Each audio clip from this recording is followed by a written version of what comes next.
You know, after 40 years sitting on this bench, I tell myself every morning that I've seen just about everything. I've seen anger, excuses, tears, and sometimes even laughter where it doesn't belong. But I've also learned that some days arrive quietly, pretending to be ordinary, and then they change you in ways you don't expect. That morning, the one I'm about to tell you about, felt like that from the moment I opened my eyes. Before I get into the heart of it, let me ask you for a small favor. If stories about real people, real struggles, and real justice matter to you, hit that subscribe button and leave me a comment telling me where you're watching from. What I'm about to share is personal to me, and I promise you, you'll want to hear how it ends. I've been a judge in Providence for over 40 years now. Every weekday, my alarm goes off at the same time, and I follow the same routine I've followed since the 1980s. I get up quietly so I don't wake my wife, I shave, I straighten my tie, and I head downstairs thinking about the day ahead. Some people might find comfort boring, but I find comfort grounding. It reminds me who I am. I've had my morning coffee the same way for decades, strong and black, no sugar, no cream. Christina, my clerk, knows that better than anyone. I don't even have to ask anymore. She just brings it in, sets it down on my desk, and gives me that familiar smile that says, "We've got a long day ahead, Judge." My father used to tell me something every morning before he went to work. He came to this country from Italy with nothing but hope and a fierce work ethic. He'd look me in the eye and say, "Frank, treat people with dignity. You never know what they're carrying." Those words followed me into this courtroom, and they've never left.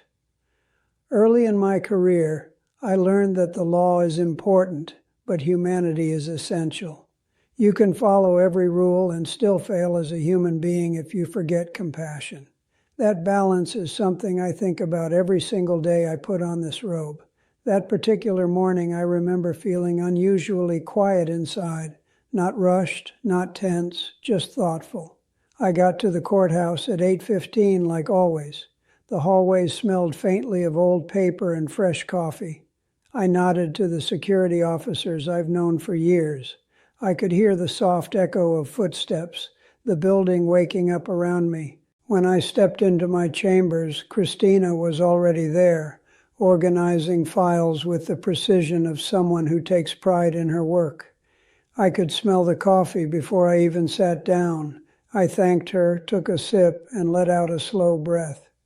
I didn't know why, but something told me to slow down that day. I started reviewing the morning docket, parking violations, traffic tickets, the kind of cases people roll their eyes at, not realizing how heavy they can feel when you're already struggling. To some folks, a ticket is an annoyance. To others, it's the final straw. As I flipped through the files, one case made me pause. It was simple on paper: unpaid parking tickets, a car boot, failure to pay within the allotted time. Nothing unusual legally. But I've learned to trust my instincts, and my gut nudged me to pay attention. I leaned back in my chair and rubbed my eyes for a moment. I thought about my mother, stretching every dollar when I was young. I thought about families living paycheck to paycheck, one missed check away from trouble. I reminded myself not to assume anything. Facts first. Always facts first. When court started, my courtroom filled the way it always does. People shifting in their seats, papers rustling, a low hum of nervous energy. I took my seat on the bench and looked out at the room.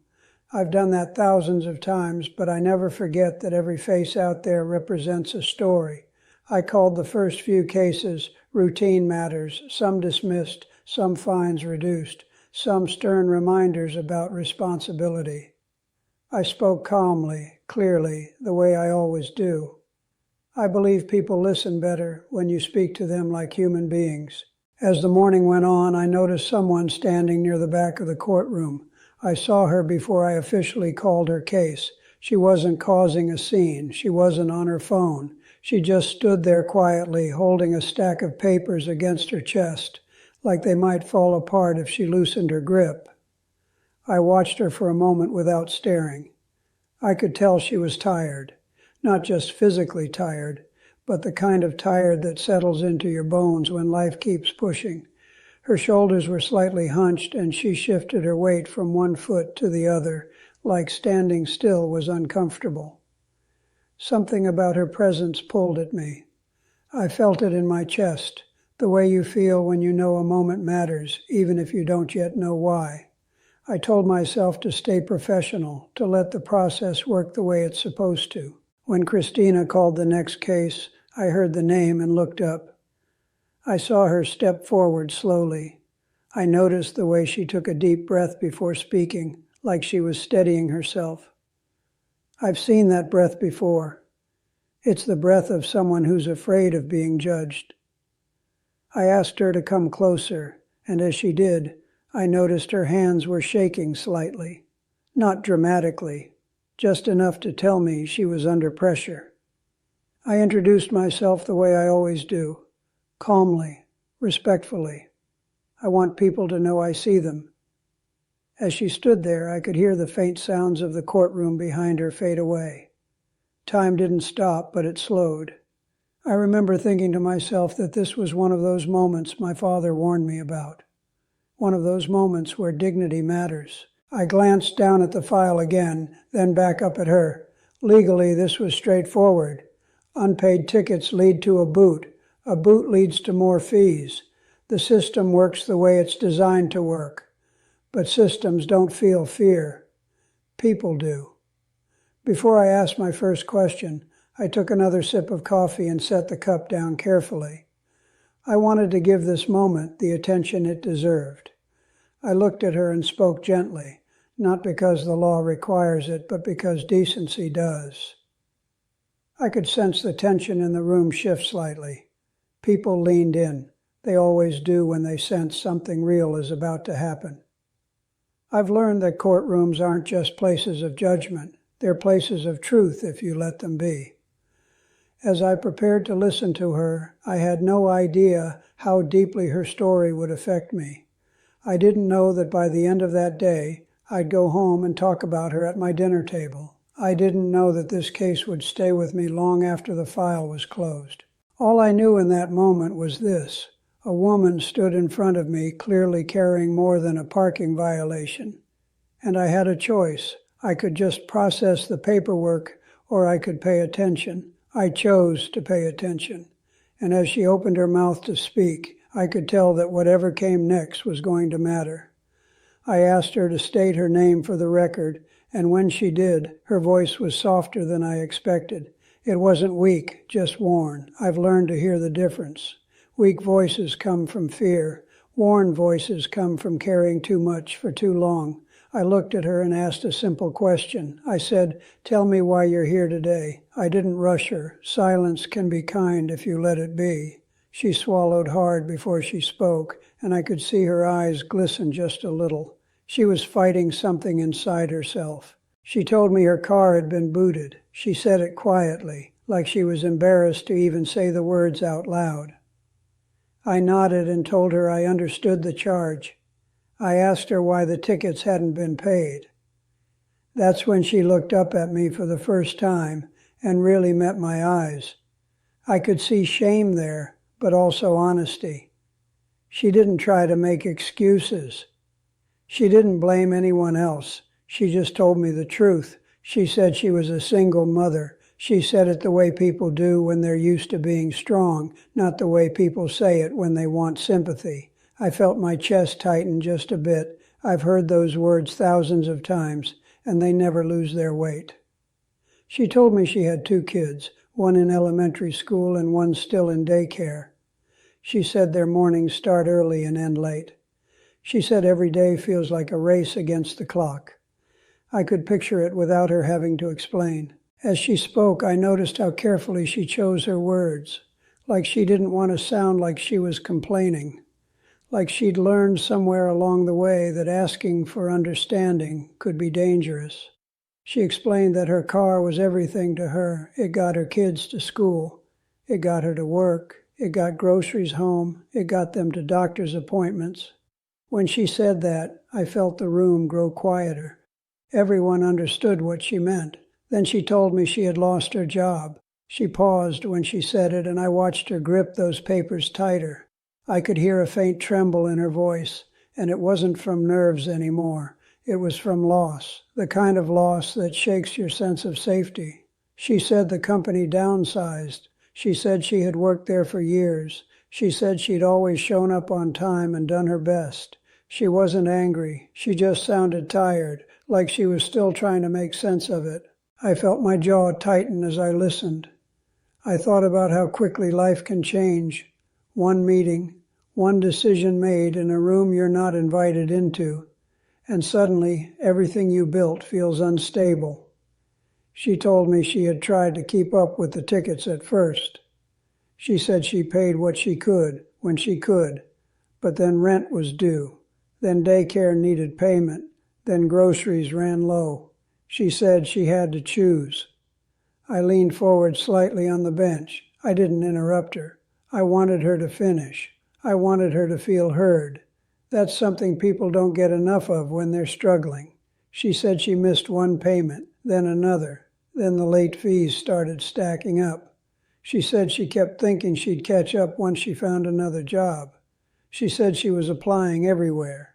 As she spoke, I could feel my father's words echoing in my head. Treat people with dignity. You never know what they're carrying. This woman was carrying a lot. I glanced around the courtroom. People weren't fidgeting anymore. They weren't checking their phones. They were listening. Real listening has a sound to it.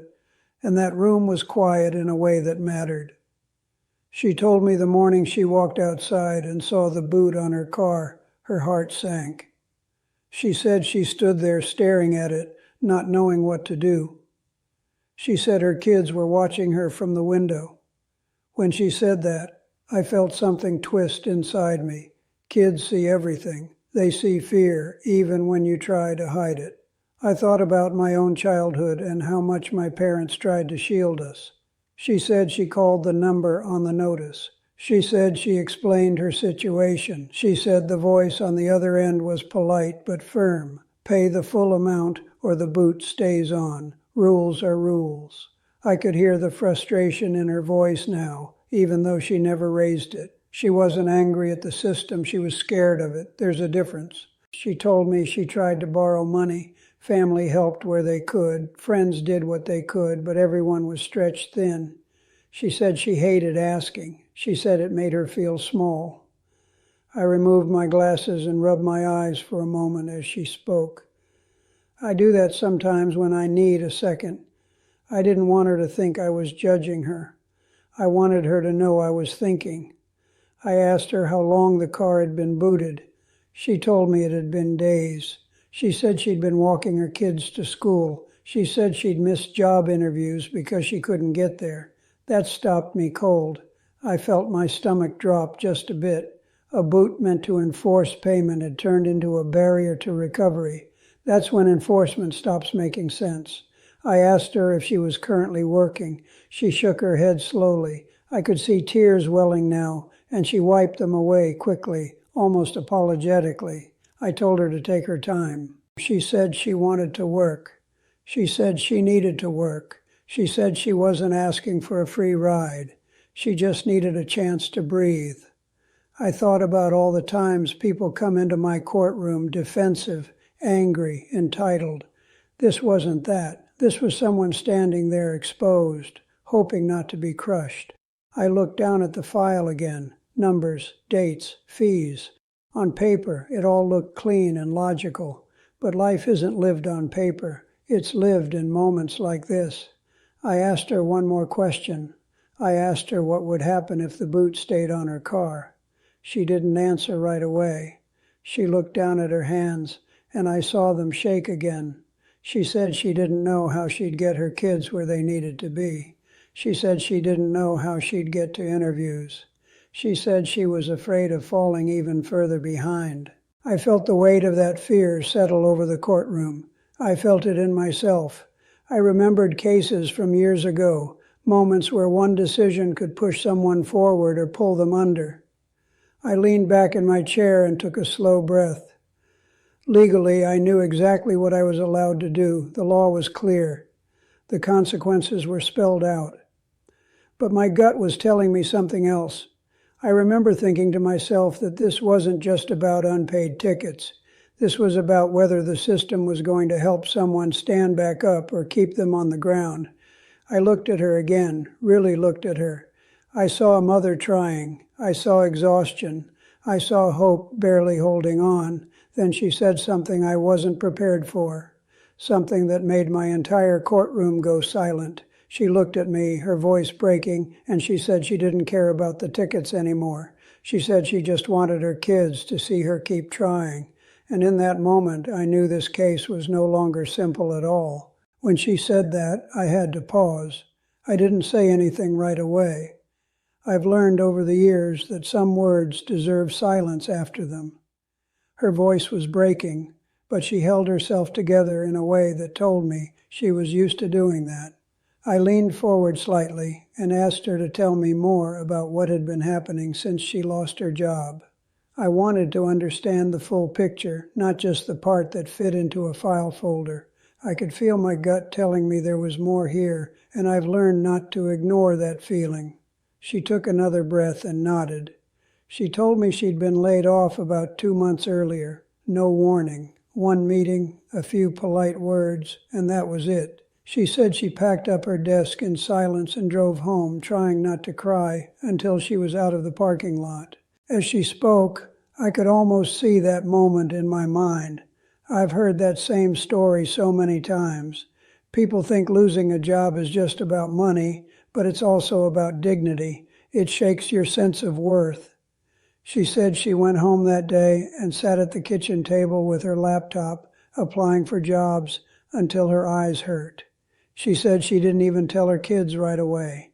She wanted to make sure she had a plan before she worried them. That hit me.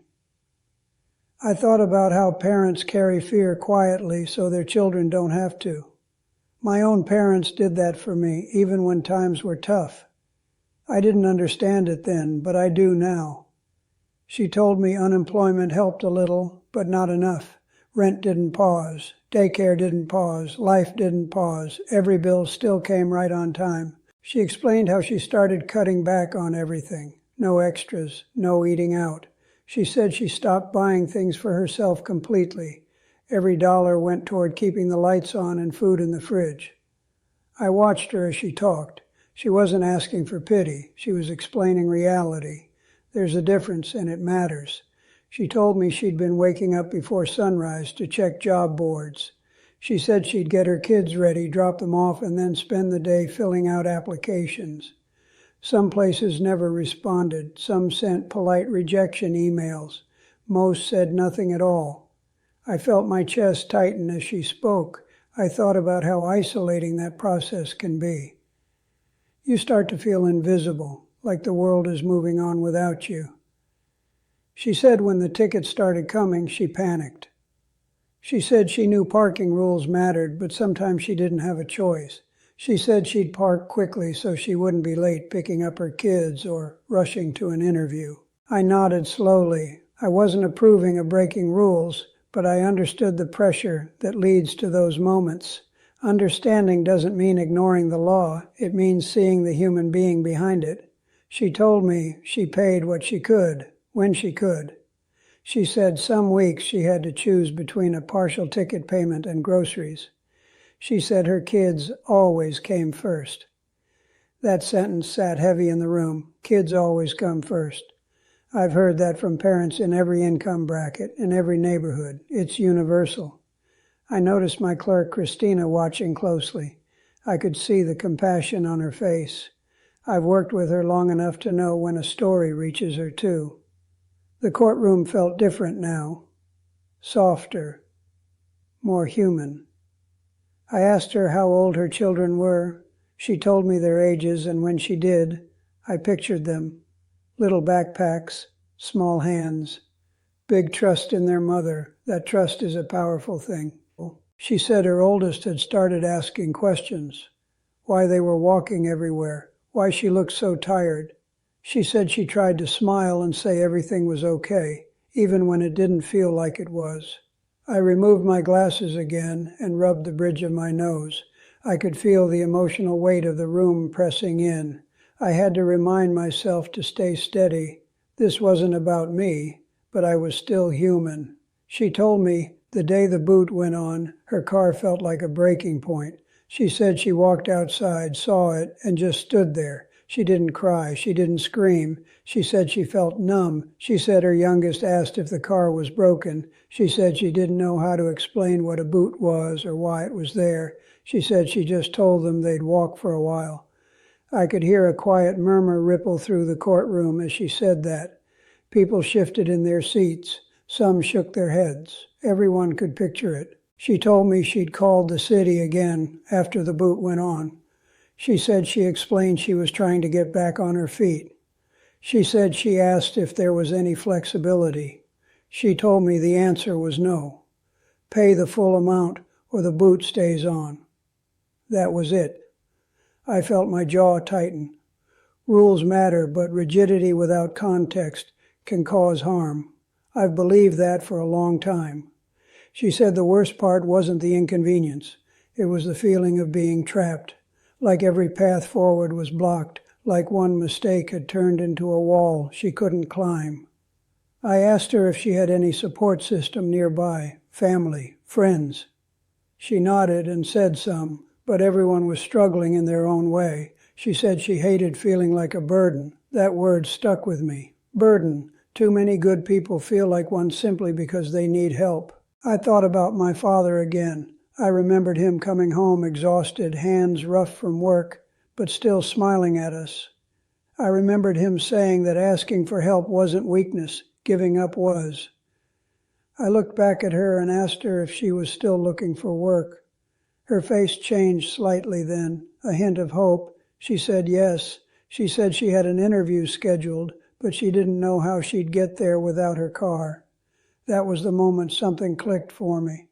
The law had done what it was designed to do, but now it was standing in the way of progress. That's a dangerous place for any system to be. I glanced down at the file again, then back up at her. The room was completely quiet now. No papers moving, no whispers. Everyone was waiting. I remember thinking to myself that this was one of those moments you don't forget. The kind that defines how you see your role, not just as someone who enforces rules, but as someone who interprets them with wisdom. I took a deep breath and leaned back in my chair. I knew what the law allowed. I also knew what compassion demanded. Those two things don't always conflict, but when they do, you have to be careful. I felt the weight of the decision settling in. I knew whatever I did next would matter to her. It would matter to her kids, and it would matter to me. I looked at her one more time and said I needed a moment. I wanted to be sure. I wanted to do the right thing, not the easy thing. Legally, I could have said no and moved on to the next case. My schedule would have stayed on time. The docket would have moved forward. But my gut told me that doing nothing would be a decision too. I had to choose between strictly following the process and honoring the purpose behind it. And as I sat there, weighing that choice, I could feel the entire courtroom holding its breath with me. I sat there for a few seconds longer than usual, and I didn't apologize for it. Sometimes a pause is exactly what justice needs. I could feel my heart beat slow as I reminded myself why I took this job in the first place. I looked down at the file again, then I closed it gently. I didn't slam it. I didn't rush. I closed it like I was setting something aside so I could really think. The law gives judges discretion for a reason, and that reason was standing right in front of me. I looked back at her and asked her one more question. I asked her if she understood why the tickets existed in the first place. I wanted to be sure we were on the same page. Accountability matters too. She nodded immediately. She said she understood. She said rules keep order. She said she wasn't trying to avoid responsibility. She just hadn't been able to keep up. That answer mattered to me. A lot. I've learned over the years that attitude tells you more than paperwork ever will. I leaned forward slightly and spoke slowly so there was no misunderstanding. I said that my courtroom is a place where the law is respected, but it's also a place where circumstances are considered. I could feel the tension rise as I spoke. I explained that the purpose of penalties is to correct behavior, not to crush people. I said when enforcement stops someone from getting back on their feet, we have to stop and think. I glanced at Christina, and she met my eyes. I didn't need words. I could tell she understood where I was going. I've seen that look before, and it always comes before a meaningful decision. I told the woman that I believed her. I said I believed she was trying. Her shoulders dropped just a little when I said that, like she'd been holding herself up with pure willpower. I took a deep breath and said the words carefully. I said that based on what I'd heard, I was going to dismiss the outstanding tickets. There was an audible gasp in the courtroom, not loud, but unmistakable. I watched her eyes widen. For a second, she didn't react at all. It was like her brain needed time to catch up with what she'd heard. I've seen that look before, too. I continued speaking before the moment slipped away. I said I was also ordering the boot removed from her car immediately. I said it firmly so there would be no confusion. She brought her hand to her mouth, and tears spilled over despite her efforts to stop them. She nodded over and over like she was afraid if she stopped moving, this would disappear. I could feel the room change. The air felt lighter. People shifted, some smiling, some wiping their eyes. These are the moments people don't expect to see in a courtroom. I raised my hand slightly, not to stop emotion, but to steady the moment. I told her that this decision came with responsibility. I said this was a fresh start, not a free pass. She nodded again and said she understood. Her voice was barely above a whisper, but it was clear. Gratitude has a sound to it, and I heard it. I told her that life can knock people down without warning, but it doesn't get to define who they are. I said what defines them is how they keep going. I meant every word. I noticed her knees shake slightly, and I asked her if she was okay to stand. She laughed softly through tears and said she was. It was the first hint of relief I'd seen from her. I explained that arrangements would be made immediately for the boot removal. I told her to speak with court staff after the hearing, and they'd take care of it. She thanked me again, and this time her voice was steadier. I could see a weight lifting from her shoulders, not all of it, but enough to let her breathe. As she stepped back, I noticed her glance toward the gallery. I followed her eyes and saw a couple of people nodding at her, strangers sharing a moment of human connection. I prepared to call the next case, but before I did, I felt something in my chest telling me not to rush. This moment wasn't finished yet. I looked at her again and said I wanted her to hear something before she left. I said that needing help doesn't mean you've failed. It means you're human. She stopped walking and turned back toward me. Tears filled her eyes again, but this time they were different, softer, lighter. I told her that her children are watching her, just like she said. I said they're learning resilience from her, even on the hardest days. I could see that land deeply. I stood up from the bench. I rarely do that. When I do, it's because something matters beyond procedure. The room went completely still. I stepped forward slightly and looked at her, not as a judge looking down, but as a person speaking to another person. I said I was proud of her for not giving up. She covered her face with both hands and began to cry openly now. Not loudly, just honestly. No embarrassment, no shame. The courtroom didn't feel like a courtroom anymore. It felt like a place where something important had just happened. I nodded to her gently and told her she was free to go take care of her family. I said that was the most important job she had. As she turned to leave, I realized something. I hadn't planned what came next. It wasn't in my mind when the day started. But sometimes the most meaningful moments aren't planned at all. I watched her take a few steps toward the aisle, and before she reached it, I felt my feet move again. Before she left my courtroom, I did something I hadn't expected to do when I put on my robe that morning. I stepped out from behind the bench, and I could feel the room react before I even said a word. Judges don't usually do that. We stay elevated, both physically and symbolically. But in that moment, distance didn't feel right. I walked toward her slowly so I didn't startle her. She turned when she sensed movement and looked up at me with surprise written all over her face. Her eyes were still wet, and her hands were clenched together like she was holding herself in one piece. I stopped a few feet away and spoke softly. I told her that everything was going to be okay. I didn't say it like a promise I couldn't keep. I said it like encouragement.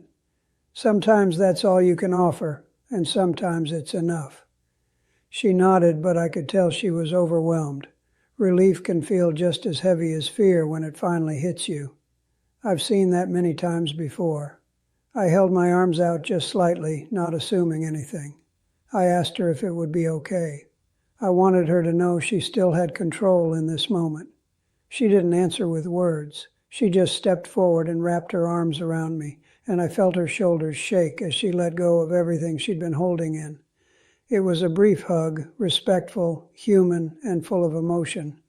I stood there quietly and let her cry. I didn't rush it. I didn't say anything else. Sometimes presence is more powerful than words. I could feel the entire courtroom holding that moment with us. No one moved, no one spoke. I heard someone sniffle in the gallery. I knew I wasn't the only one affected. When she pulled back, she wiped her eyes and apologized, almost out of habit. I shook my head gently and told her there was nothing to apologize for. I said tears are allowed here. She smiled through them then, a real smile, the kind that doesn't come easily when life has been heavy. I'll never forget that smile. I told her again to take care of herself and her kids. I reminded her to follow up with court staff about the boot removal. I said I believed in her. She nodded, thanked me one last time, and walked out of my courtroom with her head a little higher than when she walked in. I watched her go, and I felt something settle inside me. As I returned to the bench, I had to take a breath. Moments like that remind me why I've stayed in this job for so long. They remind me that justice isn't just about punishment, it's about understanding. I picked up the gavel, but I didn't use it right away. I looked out at the room and spoke to everyone there. I said that what they had just witnessed was not weakness, it was strength. I told them that the law exists to serve people, not to break them. I said that when someone is trying, really trying, we should recognize that effort. I could see heads nodding. I could feel the message landing. These are lessons that go beyond any single case. I paused and looked directly toward the gallery, toward people I knew would carry this story with them when they left. I said that one mistake, or even a few mistakes, don't define a person's worth. I said that dignity matters, respect matters, and compassion, when used wisely, strengthens the law instead of weakening it. I finished my thought and returned to the docket. Court continued. Other cases were called, other decisions were made, but the energy in the room had changed. Even as the day moved on, I kept thinking about her. I wondered how her kids would react when she told them the car was coming back. I imagined the relief in her voice when she made that call. Later that morning, during a brief break, Christina came into my chambers. She didn't say much. She just looked at me and smiled. I could tell she felt it too. She told me quietly that court staff had already contacted the appropriate department and the boot would be removed that afternoon. I nodded, grateful that things were moving quickly. I sat at my desk for a moment after she left, staring at the wall. I thought about how close that woman had been to losing hope. I thought about how easily things can spiral. I also thought about how many people never make it into a courtroom where someone listens. That thought stays with me more than I'd like. When I went home that evening, my wife could tell it had been a heavy day. After all these years, she knows. We sat at the table, and I told her about the case. She listened quietly, like she always does. When I finished, she reached across the table and squeezed my hand. She said I did the right thing. I told her that sometimes the right thing isn't obvious until you slow down enough to see it. She nodded. We sat there in comfortable silence for a moment. That night, as I lay in bed, I thought again about the hug, about how rare it is for people to feel truly seen, about how much that matters. Let me stop here for a second and ask you something. Have you ever seen someone doing everything they can just to stay afloat, only to be pushed down again? If you have, you know how heavy that feels. Leave me a comment and tell me your story. And if this moment resonated with you, hit that like button for me. I want you to understand something important. What happened that day wasn't about me being kind. It was about recognizing effort. Kindness without wisdom can be reckless, but compassion guided by experience can change lives. That woman didn't ask for a handout. She asked for a chance.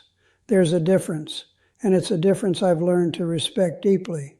I've seen people take advantage of mercy, and I've seen people rise because of it. The challenge of this job is knowing which is which. That day, my instincts didn't hesitate. I went to sleep thinking about her children, about how they would see their mother not give up, about how that lesson would stay with them longer than any punishment ever could. But the story didn't end when she walked out of my courtroom. In fact, what happened next is what truly reminded me that a single moment of understanding can ripple far beyond the walls of a courthouse. And a few weeks later, I would be reminded of her again in a way I didn't expect at all. The weeks after that day moved on the way weeks always do in a courthouse. Files stacked up, new faces came in, old cases closed. On the surface, everything looked the same, but some moments stay with you quietly, working their way into your thoughts when you least expect it. I found myself thinking about her more than once. Not obsessively, but thoughtfully. I'd be reviewing another case, and suddenly I'd wonder if she made it to that interview. Or I'd be driving home and think about her kids piling into the car once the boot came off. A few days after the hearing, Christina mentioned that the boot had been removed exactly when promised. She told me it went smoothly, no complications. I nodded and felt a small sense of relief settle in. Sometimes follow-through matters just as much as the decision itself. That afternoon, I sat alone in my chambers for a few minutes longer than usual. I looked around at the shelves filled with books and old photos. I've spent a good part of my life in that room. Decisions made there ripple outward in ways you never fully see. I thought about how easy it would have been to treat her case like any other, to move on, to stay detached. Detachment can protect you, but it can also distance you from why the job matters. When I got home that night, my wife asked me how court went. She always asks, even when she already knows from my expression that it was one of those days. I told her about the follow-up, about the boot being removed. She smiled softly and said she hoped the woman was okay. My wife has a way of cutting right to the heart of things. She doesn't ask about legal details. She asks about people. We talked about how fragile stability can be, how one missed paycheck can change everything. My wife reminded me of times early in our marriage when money was tight and worry was constant. Those memories never really leave you. Over the next couple of weeks, I didn't hear anything more, and that was okay. I don't expect updates. My role isn't to track lives. It's to do my part when those lives intersect with my courtroom. But then, one morning, Christina knocked on my door with a small smile on her face. She told me that someone had stopped by the clerk's office asking about me. She said it was the woman from the boot case. I felt my eyebrows lift slightly. I asked if everything was okay. Christina nodded and said she thought I'd want to hear this. She told me the woman had come in just to say thank you. She said she didn't want to interrupt court. She just wanted someone to know that things were moving forward. According to Christina, she had made it to her interview, not just one, but two. She said having her car back changed everything. She could get there on time. She could show up prepared instead of stressed. When Christina told me that, I felt something warm in my chest. Not pride, relief. The kind you feel when you hope you didn't make a mistake and find out you didn't. She also said the woman mentioned her kids were smiling more, sleeping better. that they'd asked if things were going to be okay now. Christina said the woman told them yes, and for the first time in a while, she believed it. I thanked Christina for telling me. After she left, I sat quietly for a moment. These are the outcomes you don't see on paper. These are the ones that matter most. I thought again about discretion, about how important it is to use it wisely. Mercy without accountability can be harmful, but accountability without mercy can be cruel. Over the years, I've learned that justice isn't a straight line. It bends, it adjusts, it responds to context. That doesn't make it weak, it makes it human. I also thought about how many people never get that bend, how many are crushed by systems that don't stop to ask why. That thought humbles me every time. A few more weeks passed. Summer crept in slowly. The days grew longer. The courthouse felt warmer, both in temperature and in mood. People tend to relax just a little when the sun stays out longer. One afternoon, as I was wrapping up paperwork, I saw Christina place an envelope on my desk. It wasn't marked urgent, just my name, written neatly. I asked her what it was. She said it had come in the mail that morning. No return address I recognized. She shrugged and said she thought it might be personal. I picked it up and turned it over in my hands. I didn't open it right away. There was something about it that made me pause. You get a feeling sometimes, a quiet nudge. I set it aside and finished what I was doing. I've learned not to rush moments that feel like they carry weight. They deserve your full attention. When the office finally quieted down, I closed my door and sat back in my chair. I picked up the envelope again. The handwriting was careful, deliberate, like the writer wanted to make sure every letter mattered. I opened it slowly and took out a single sheet of paper. As soon as I saw the first line, I knew exactly who it was from. It was her. I hadn't expected that, not really. Judges don't often receive letters like that, and when they do, they're usually short, formal. This one wasn't. I began to read, and within the first few sentences, I had to stop and take a breath. The words weren't fancy, they weren't dramatic, they were honest. She wrote about how scared she had been walking into my courtroom. She wrote about how close she'd been to giving up. She wrote about how being heard changed something inside her. She told me she had gotten a job offer, not a perfect job, not her dream job, but a job, a steady one, with hours that worked for her kids, with a paycheck she could plan around. As I read that line, I leaned back and closed my eyes for a moment. I could picture her reading that offer email. I could picture the relief washing over her. She wrote about her kids, too, about how they'd cheered when she told them she was working again, about how they'd piled into the car and gone for ice cream just because they could. I felt my throat tighten as I read that. Ice cream rides. Simple things become miracles when life has been hard. She thanked me, but not in a way that made me uncomfortable. She didn't put me on a pedestal. She thanked me for seeing her, for not assuming the worst. She wrote that the decision didn't just fix a problem. It gave her confidence back. It reminded her that she wasn't invisible. I sat there for a long time after I finished reading. I folded the letter carefully and placed it back in the envelope. I didn't move right away. That letter reminded me of something my father used to say. He used to say that power should always be used to lift, not to impress. Sitting there with that letter in my hands, I understood exactly what he meant.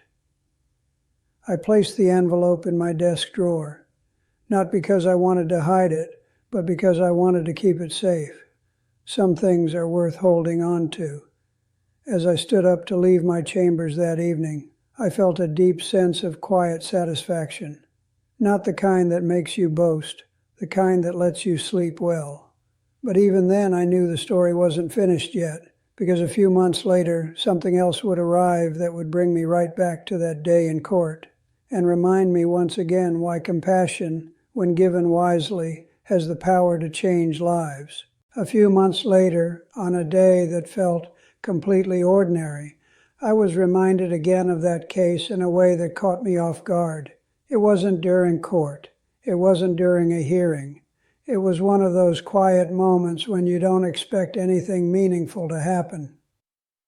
I was finishing up paperwork in my chambers when Christina knocked lightly and stepped in. She told me someone was at the front desk asking if they could leave something for me. She said they didn't want to interrupt court or take up any time. I asked who it was, and she smiled before answering.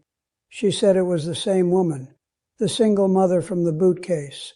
I felt my heart lift just a little. A few minutes later, Christina returned with a small envelope and a folded piece of paper.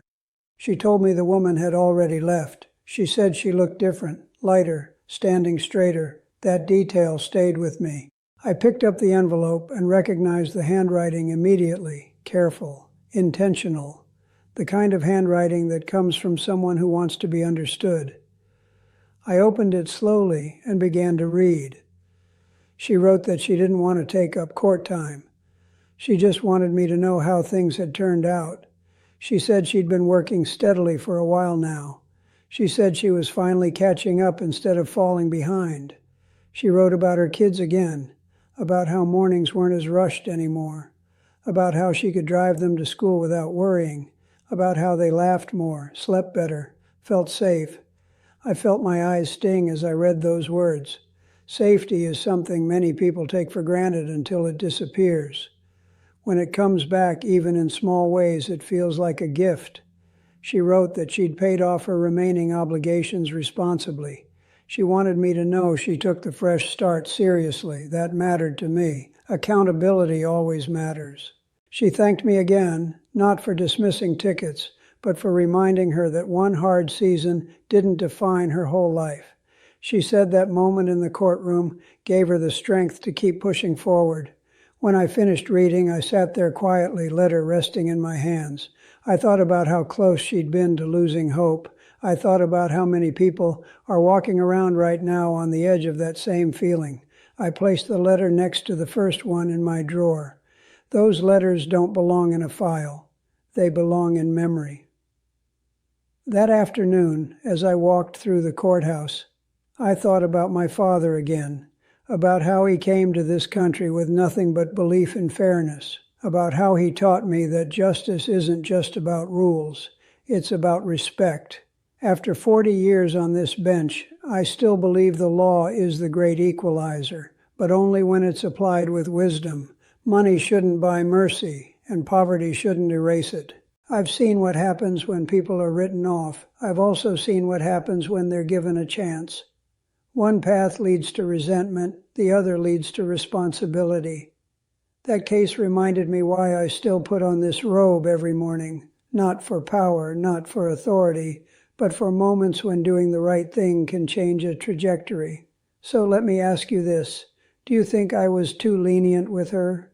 Or do you think compassion was exactly what was needed in that moment? I'm genuinely curious what you think. And here's another question for you. If you were sitting where I sit, with the law in front of you and a human being standing there, what would you have done? Would you have followed the letter of the law or listened to the story behind it? I'd love to hear your thoughts in the comments below. I actually read them, every single one. If this story meant something to you, if it reminded you that justice can still have a heart, do me a favor. Hit that like button and subscribe to this channel. Turn on that bell icon so you don't miss another story from my courtroom. Share this with someone who needs to hear it, someone who might be feeling stuck or unseen right now. Sometimes a story like this can be a small light in a dark moment. And check out the next video on your screen. I've got another story from my courtroom that reminds me why character matters more than circumstance. I'll see you next time with another lesson about justice, respect, and what really matters in this life. I'm Frank Caprio. I've been on this bench for 40 years because I believe something simple. We are all equal before the law, every single one of us, rich or poor, strong or struggling. Thank you for listening to my story. God bless you, and remember this. Respect costs nothing, but it's worth everything.